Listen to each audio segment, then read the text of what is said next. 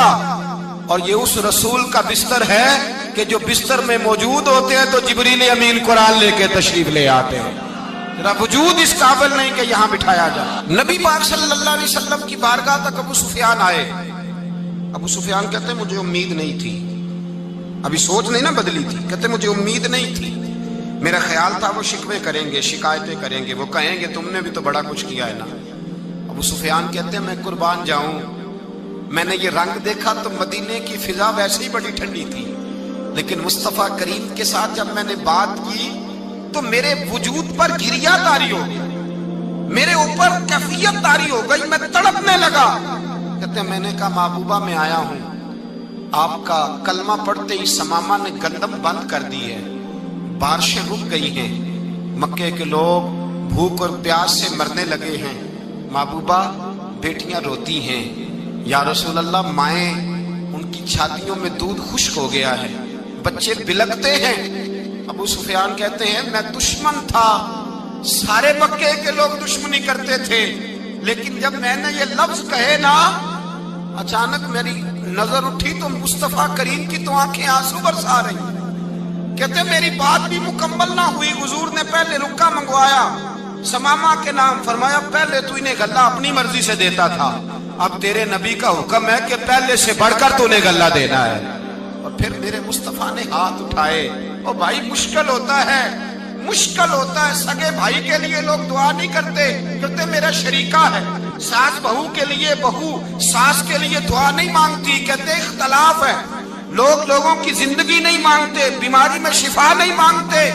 ابو سفیان کہتے ہیں آمنہ کے لال تیرے قربان جاؤں۔ حضور نے ہاتھ اٹھائے اور کہا اے اللہ مکے کی سنگلاخ پہاڑیوں پہ بارش برسا، اے اللہ کھیتیاں ہری کر دے، اے اللہ ماؤں کی چھاتیوں میں دودھ بھر دے، اللہ عورتوں کو تازگی دے دے، بچوں کو رانائی دے دے، پھلوں پھولوں کو تازگی دے دے۔ ابو سفیان کہتے پہلے حضور رو رہے تھے، اور جب نبی پاک کی دعا دیکھی تو میں نے رونا شروع کر دیا، میں نے رونا شروع کر دیا۔ کہتے واپس آیا تو وہ احساس کہ یار یہ میں کس شخص سے مل کے آیا ہوں، یہ کس قسم کے آدمی سے مل کے آیا ہوں، یہ کیسا رنگ ہے، یہ کس قسم کا انداز ہے کہ جس کو میں پتھر مارتا رہا وہ میرے لیے دعائیں لے کے بیٹھا ہوا ہے، جس کو ساری زندگی ستایا ہے وہ میرے بچے کے لیے روتا ہے، میری بیٹی کے لیے اس کی آنکھ میں آنسو ہیں، وہ ہمارے لیے تڑپ رہے ہیں۔ میرے بھائیوں، ابو سفیان کہتے ہیں پھر دوسرا جلوہ میں نے تب دیکھا جب حضور مکے آئے، اور میں تو آخر تک لڑنے آیا تھا نا، حدیبیہ تک۔ کہتے ہیں جب رسول پاک مکے آئے اور حضور نے اعلان معافی کیا تو بنتا تو یہ تھا کہ مجھے سزا ملتی، لیکن میرے مصطفیٰ کریم نے فرمایا جو ابو سفیان کے گھر میں چلا جائے گا میں اسے معاف کر دوں گا۔ کہتے ہیں میں نے کہا یہ میرے لیے کس قسم کی سزا تجویز کی ہے کہ میں عمر بھر دشمنی کرتا رہا اور یہاں رنگ عجیب ہے۔ حضور نے میرے لیے ہی اعزاز لکھ دیا، فرمایا جو ابو سفیان کی حویلی میں داخل ہو گیا میں نے معاف کیا۔ ابو سفیان کہتے ہیں پتہ نہیں کتنے پردے تھے جو اٹھ گئے، پتہ نہیں کتنی منزلیں تھیں جو طے ہو گئی، پتہ نہیں کتنے جلوے تھے جن کا نظارہ ہو گیا، اور میں نے غور سے چہرہ دیکھا تو میری آنکھوں سے پٹی اتر گئی، اور مجھے عبداللہ کے یتیم بیٹے کے پیچھے محمد الرسول اللہ کے جلوے نظر آنے شروع ہو گئے۔